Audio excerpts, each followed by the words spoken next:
basement in my mom's house because this is where I am currently stuck. I can't be at home by myself, so me and mom are taking care of each other. Okay. Things to share that people need to know that is not widely known. One, if you're diabetic, prednisone is the devil. Taking prednisone for a major asthma flare is what caused my 2-week hospitalization and my near-death experience. I do not remember anything at all of the first week that I was in the hospital. My husband says that's just as well because that first week was super bad. It's just weird to me that I lost an entire week of my life and I don't remember anything at all that happened. But yeah, if you're diabetic and asthmatic, watch out for that prednisone shit because that I had a bad reaction to it. It sent me into DKA. If you don't know what that is, if you're not diabetic and you don't know somebody who's diabetic, DKA is diabetic ketoacidosis. It's a very bad thing. And it's where you are mentally altered because your sugars are too high for your brain to function properly. What prednisone did was it took something that normally DKA, you're looking at 4 or 5, 600, maybe 700 for a blood sugar. Normal blood sugar is between like 70 and 150 for a normal person who is not diabetic. They want my doctors want my sugars to stay under 250 right now. They think that that's a good range for it to be. Between 150 and 250 is where they want my sugars right now. But the prednisone sent my blood sugar to 1,600.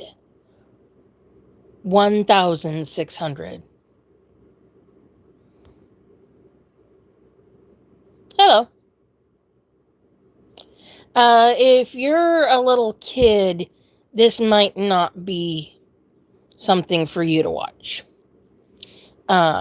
Because this is very, very, really. Well, then, pleased to meet you, Ronaldo. I'm talking about my recent health scare. Prednisone. If you're asthmatic and diabetic, no, don't do it. Because I almost died. It sent me into a condition known as diabetic ketoacidosis. Also, I figured that out, Ronaldo. It's also known as DKA. It's a condition diabetics experience when our sugars get way too high. It makes you not aware of what's going on. It messes with your ability to think straight. It messes with your ability to communicate. You don't typically make sense. And it's a very dangerous condition if it's allowed to continue.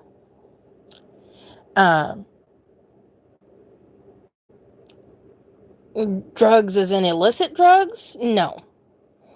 I have several prescriptions right now.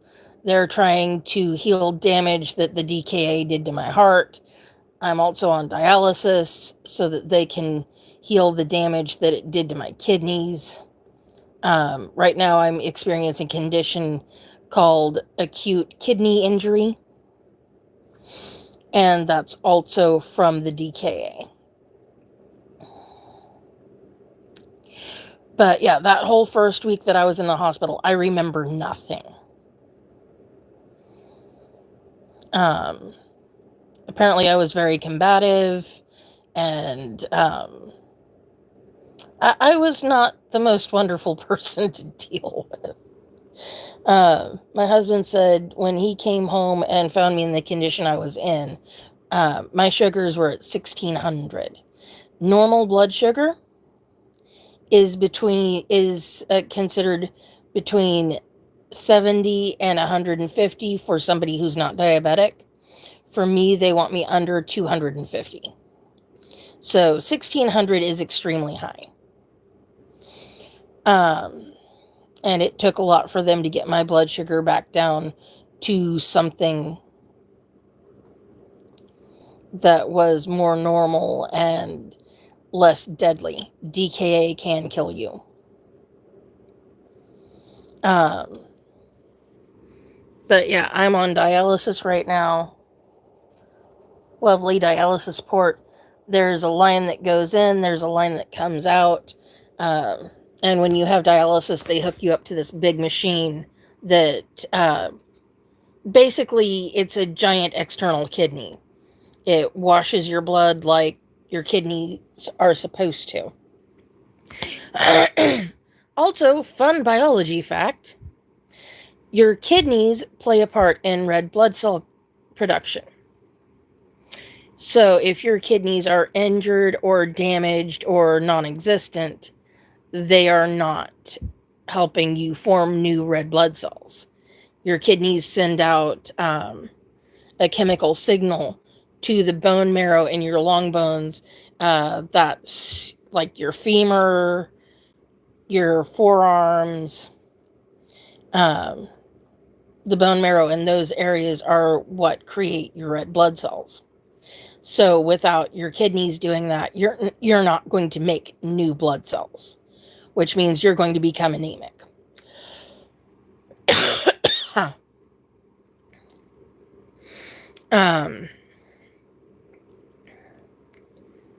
I'm still having some issues because they had me on a CPAP for a while I was unconscious, while I was very sick. And there are consequences to that. One of those is your lung function gets a little weak for a while until you work on it and you get the consequences of that out of your body. So I'm just kind of working on getting better. I miss being at home, but this is better than being in a rehab facility by a lot.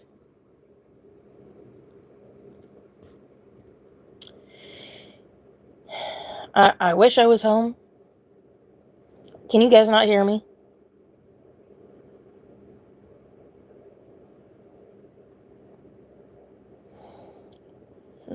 Okay, there's nobody.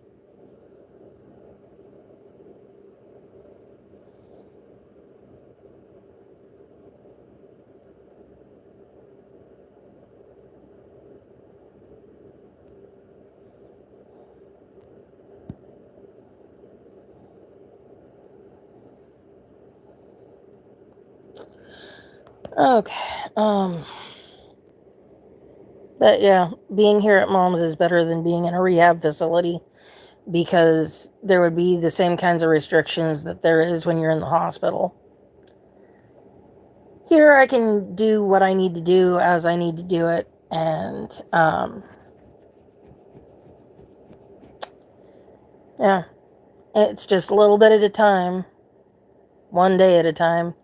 I have dialysis on Tuesdays, Thursdays, and Saturdays. Yeah, that's 4 hours of boring. Literally, you sit there and this giant machine cleans your blood like your kidneys are supposed to. And yeah, it's very boring. But it's important, and every time I go, my kidneys function a little bit better. this is probably TMI, but my channel does focus on medical issues, particularly ones that I experience, particularly ones that do not get talked about. So, yeah, this may be too much information, but, after my treatment on Tuesday, my kidneys are starting to filter the uric acid out of my blood. That is the substance that makes urine smell the way it does. So my output is starting to smell normal again, which is very exciting because it means that my kidneys are trying to come back online, which means I can get rid of this stupid shit eventually. And if you've never had to be on dialysis, God bless you. Because having a dialysis port messes with some things.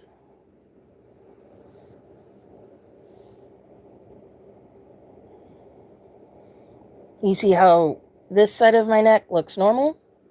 This side of my neck where the dialysis port is, there's a weird bulge right there because that's where the port comes up and they've secured it into my jugular. And then they've also secured the other end of the port here. So, and you can feel it. You can feel the lines under my skin. It's kind of a weird thing, but it also messes with my ability to use my right arm to a certain degree. But I'd rather have the dialysis port right now than not. And I'd rather do dialysis than not, because right now it is, every time I go, it gets better. Every time I go, it gets a little bit better. They were when I left the hospital, they were thinking somewhere around 6 to 8 weeks, maybe 3 months is what I would need to get my kidneys fully back online and healed up. I'm hoping I don't need it that long. Right now it's looking like this is not going to be a permanent thing. I hope it's not. But right now I'm experiencing oh, pardon me. I'm experiencing the side effects of an acute kidney injury from my blood sugar being too high and from the prednisone. So yeah, if you're diabetic and asthmatic, don't let anybody put you on prednisone. It will fuck your world. And I am very lucky that my husband came home when he did. I am very lucky that my husband loves me as much as he does, and that he was as vigilant when I was in the hospital as he was. Because I would not be here if he wasn't. I would not be here if he did not love me.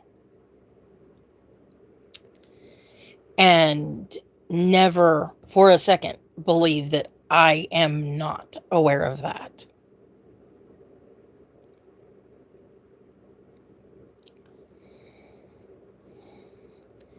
And yeah, dialysis is boring and it sucks. It's about 4 hours of doing nothing and contemplating the universe, watching TV, doing whatever I can do to keep my brain occupied while my blood's getting cleaned up. It's a very weird process, I will say. And I'm on a lot of dietary restrictions right now. I can't have foods that have a lot of phosphorus in them. I can't have foods that have a lot of potassium in them. So that's things like dairy. Yeah, dairy products, because they're high in phosphorus. Um, can't have bananas, can't have potatoes. Things that are major staples in most people's lives. So we're learning about the kidney patient diet and just trying to figure this shit out. I'm used to the diabetic diet. I've done that for 6 years, almost 7 years now. But the kidney patient diet, that's a new thing to me. But we're learning and we're adapting, and the tough chick just keeps toughing on. Because, I don't know how to quit. The universe can't stop me, only I can stop me.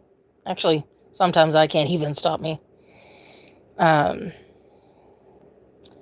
yeah, I'm going to lay down and go to bed and try to get some sleep, because I'm trying to keep a regular sleep schedule so that I can keep on top of my meds and keep my meal times regular, because that'll help me keep my blood sugar regular. And yeah, so just keeping on. And so, like I always say, go make somebody else's day better. Doesn't have to be big, doesn't have to be expensive, doesn't have to cost you a damn thing. Asking somebody how their day is, holding a door, those things are free. And sometimes you're the only person that is showing concern for whoever you're talking to. You never know how much something like that means to the other person.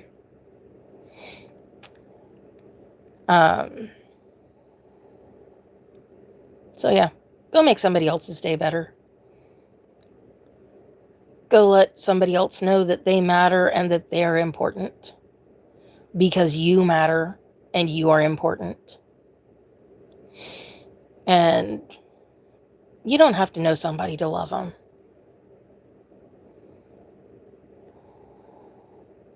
Because I love all of you. And I mostly don't know any of you, but that's okay, because I can love you anyway. So, I hope your night is good. I hope your day is good. Whatever time of day it is for you. I hope that your day is amazing, because you are amazing. I love you. See you next time.